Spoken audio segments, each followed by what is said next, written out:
പാലാ നഗരസഭയിലെ യു.ഡി.എഫ് ഭരണസമിതിയിൽ തർക്കം രൂക്ഷം. പ്രശ്നം ചർച്ച ചെയ്യാൻ കോൺഗ്രസ് മണ്ഡലം കമ്മിറ്റി യോഗം തുടങ്ങി. സ്വതന്ത്ര മുന്നണിക്കുള്ള പിന്തുണ പിൻവലിച്ചേക്കും. വിവരങ്ങളുമായി സനോജ് സുരേന്ദ്രൻ ചേരുകയാണ്. സനോജ്, ഏതായാലും പുളിക്കക്കണ്ടം ഫാമിലിയുമായുള്ള കോൺഗ്രസിൻ്റെ യു.ഡി.എഫിൻ്റെ അകൽച്ച അത് വർദ്ധിച്ചിരിക്കുന്നു തന്നെയാണ് മനസ്സിലാക്കാൻ കഴിയുന്നത്. എന്താണ് നിലവിൽ അവസ്ഥകൾ?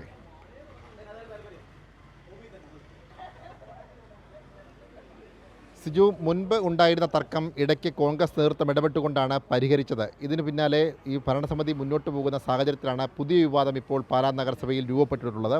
ഡിവൈഎഫ്ഐയുടെ സമ്മേളനം ഈ വരുന്ന 8, 9, 10 തീയതികളിൽ പാലായിൽ നടക്കുകയാണ്.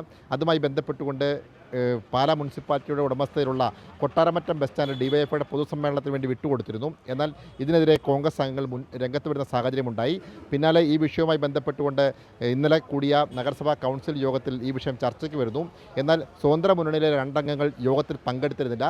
ഒപ്പം കേരള കോൺഗ്രസ് ജോസഫ് വിഭാഗത്തിലെ ഒരംഗവും ഒരു കോൺഗ്രസ് അംഗവും ഇന്നലത്തെ യോഗത്തിൽ പങ്കെടുത്തില്ല. ഇതിനെ തുടർന്ന് വോട്ടെടുപ്പ് നടന്നപ്പോൾ LDF അംഗങ്ങളുടെ പിന്തുണയിൽ ഡിവൈഎഫ്ഐയുടെ സമ്മേളനവുമായി ബന്ധപ്പെട്ടുകൊണ്ട് ഈ മൈതാനം വിട്ടുകൊടുക്കാൻ വേണ്ടിയുള്ള തീരുമാനം പാസ്സാവുകയായിരുന്നു. എന്നാൽ ഇതിൽ സ്വതന്ത്ര അംഗങ്ങളുടെ ഗൂഢാലോചന ഉണ്ട് എന്നുള്ളതാണ് കോൺഗ്രസ് അംഗങ്ങളുടെ ആരോപണം. LDFുമായി ചേർന്ന് ഗൂഢാലോചന നടത്തിയാണ് ഇത്തരത്തിൽ തീരുമാനം നടപ്പാക്കിയതെന്നുള്ളതാണ് കോൺഗ്രസ് അംഗങ്ങൾ ആരോപിക്കുന്നത്. അതുമായി ബന്ധപ്പെട്ടുകൊണ്ട് കോൺഗ്രസ് അംഗങ്ങൾ ശക്തമായ പ്രതിഷേധമുയർത്തി.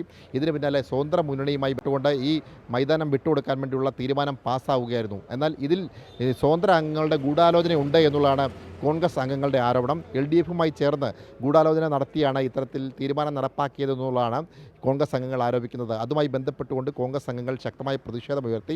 ഇതിന് പിന്നാലെ സ്വതന്ത്ര മുന്നണിയുമായി ബന്ധപ്പെട്ടുകൊണ്ട് ഭരണം ഇനി മുന്നോട്ട് കൊണ്ടുപോകാൻ കഴിയില്ല എന്ന നിലപാടിലാണ് കോൺഗ്രസ് അംഗങ്ങൾ എത്തിയിട്ടുള്ളത്. എന്നാൽ കേരള കോൺഗ്രസ് ജോസഫ് വിഭാഗവും മാണി സി കാപ്പൻ്റെ പാർട്ടിയുടെ ഒരംഗവും ഉൾപ്പെടെയുള്ള ആളുകൾ ഈ സ്വതന്ത്ര മുന്നണിയിലെ 3 പേർക്ക് പിന്തുണ കൊടുക്കുന്നുണ്ട്. ഒരു കുടുംബത്തിലെ 3 പേരാണ് സ്വതന്ത്ര മുന്നണിയിലുള്ളത്. ഒപ്പം തന്നെ മായ രാഹുൽ എന്ന് പറയപ്പെടുന്ന മുൻപ് കോൺഗ്രസ് കൗൺസിലറായിരുന്ന ഒരംഗം റിബലായി മത്സരിച്ച് വിജയിച്ചിട്ടുണ്ട്.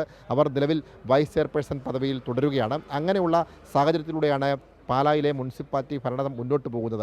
ഇതിനിടയിലാണ് ഇപ്പോൾ കോൺഗ്രസിനിടയിൽ തർക്കം രൂക്ഷമായിട്ടുള്ളത്.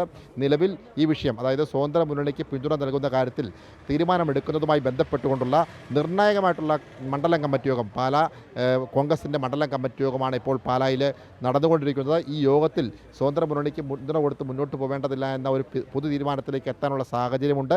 അങ്ങനെ വന്നാൽ സ്വാഭാവികമായും പാലാ നഗരസഭയിൽ UDFിൻ്റെ ഭരണം നഷ്ടപ്പെടാനുള്ള ഒരു സാധ്യതയാണ് നിലനിൽക്കുന്നത്. സിജു.